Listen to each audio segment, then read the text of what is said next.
friends call me Max, and I'm a made man. It was cold that night, the kind of cold that'd give your liver herpes and a mild flu to boot. Not as cold as that last broad.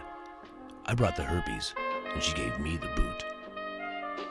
Down in the dumps over Miss Debbie's double-dick dreadful disregard for this, that, and dysentery, I was sucking lips with my constant companion. I always had two side pieces. One, she was 40. I always kept her loaded. The other was 40%, and she always kept me loaded. In a pedestrian kind of stupor, I was approached by some shadow in a suit. He'd seen my kind before, and I'm not the weakest when it came to his kind either. He peeled me off the urine-soaked barf bag they called a dance floor and cleaned me up. He knew my life was going down faster than the Turkish bath twins on the Titanic, and he makes me an offer. You want to be a made man? Who the hell don't? I answered. I'd heard the made men. They fix your problems so keep theirs out of the picture.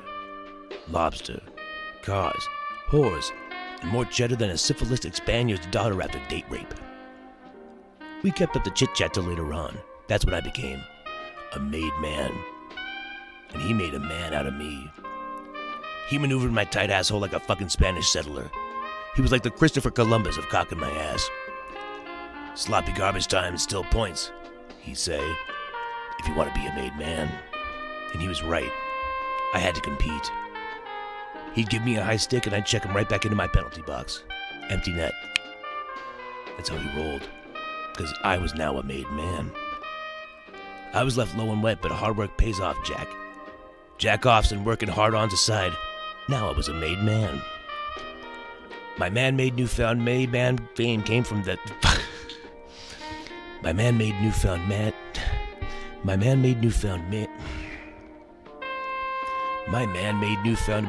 fame came from the fateful night today. As a made man, I had certain authorities, methods for businessmen, your politicos, and of course, the police. Even the chief asked me to ease off the pole of the fucking pole, east. But I was persuasive. After all, I was a made man.